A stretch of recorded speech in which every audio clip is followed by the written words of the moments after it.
السلام عليكم ورحمة الله تعالى وبركاته. كي دايرين؟ لاباس عليكم؟ بخير. عدت لكم من جديد بفيديو ان شاء الله اخر جديد اللي هو تتمة ديال الفيديو السابق. فكما قلت لكم في الفيديو السابق هادو عبارة عن مكملات طبيعية وصحية لما احوزنا اليه في هذه الظروف الحالية. فالفيديو السابق كنت تكلمت لكم على الكورديسيبس وعلى بودرة اللؤلؤ. فاليوم ان شاء الله غنديرو تتمة ديال الفيديو السابق اللي غنتكلموا فيه ان شاء الله على مكملات اخرى، اللي هو غنتكلموا على هاد البوتونزي وغنتكلموا على هاد الهونغتي. فما تزابيوش ان شاء الله وكملوا الفيديو ديال الاخر. واكيد انكم الا ما ديتو كتير غدي شويه، على الاقل غير شويه غتستافدوا واحد شويه. فكما قلت لكم هاد المكملات راه زوينه، كتساعدنا بزاف على تقويه المناعه. ان شاء الله يعجبكم الفيديو. اول مكمل اللي غنتكلم عليكم عليه اللي هو مكمل الهونغتي. نتكلموا على المكمل ديال الهونغتي اللي هو مفيد للناس اللي كيعانيو من انخفاض الدم. كذلك هو مفيد للجهاز العصبي لانه كيعمل على تحسين حاله النوم، لان الناس اللي ما كينعسوش مزيان وكيبقاو ديما يكون عندهم داك الارق اكيد انه غيكون عندهم العصب، يعني اكيد غيتعصبوا، لانه اصلا الساعه البيولوجيه ديالنا لا تخربقات راه كلشي الجسم ديالنا غيتخربق. وفعلا كلشي الناس تخربقات لهم الساعه البيولوجيه، خصوصا في هذا الصيف. كلشي الناس وخصوصا دابا كاع ملي ولات كتلقى المغرب تتدليك مع 9 ما كتساليها حتى لواحد الوقيته، العشرة كتد مع العشاء كتدليك مع العشرة مع العشرة وقيله وربع جو كخوا 10 وربع.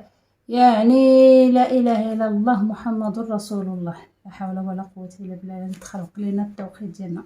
المهم كما قلت لكم بانه هذا كيعمل على مساعده على النوم، يعني اللي عنده الارق كيساعدو وكيعاون على انه كيحسن من حاله العصبيه لدى الناس اللي كيتعصبوا، اللي عندهم داك المشكل ديال العصب. كيعمل على تحسين الرؤيه كذلك مشاكل العين، ومفيد لمن اللي عندهم داك العمل الليلي، عندهم كعمل الليلي. وكذلك نافع اللي عندهم المعده اللي كضر المعده، كذلك زوين. هذا حيت فيه واحد النبته سميتها الكركدي، هي واحد النبته الكركدي، والفطريشي كذلك. يعني الكركدي يعني واحد الماده اللي زوينه كترخي عفوا وكذلك مفيد للناس اللي عندهم مرض البواسير، والبواسير صعاب الله يكون في العون، يعني صراحه الله يحفظه صافي. كذلك كيعمل على تحسين قوة الذاكرة، وكيعمل على استرخاء العين، هذاك على التركيز. يعني الذاكرة، الا هضرنا على الذاكرة كنهضروا على التركيز وعلى حفظ المعلومات.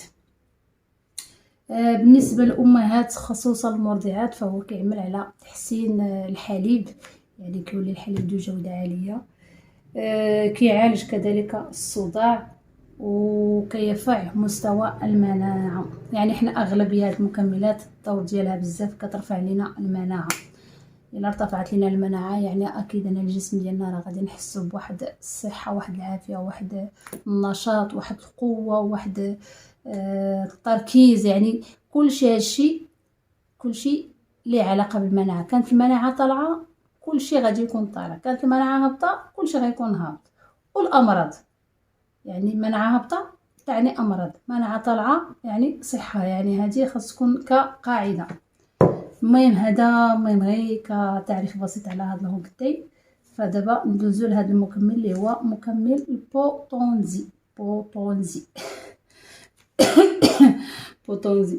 هاد البوتونزي شوف لي الضحك.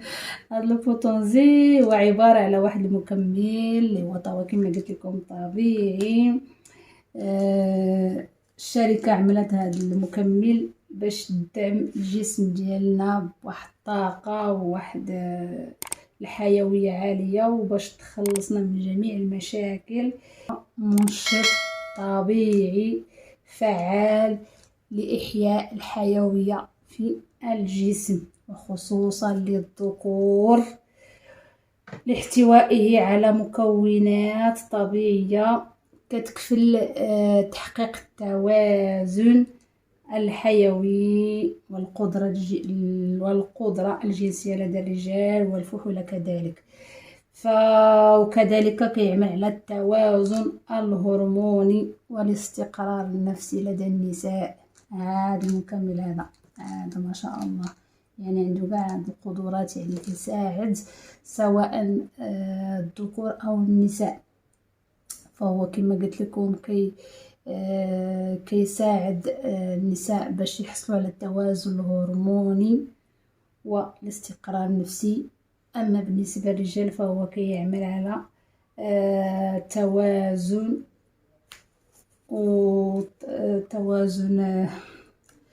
توازن الحيوي، وكيعمل على رفع القدرة الجنسية لدى الرجال. فهذا كذلك رائع من مكملات DXN.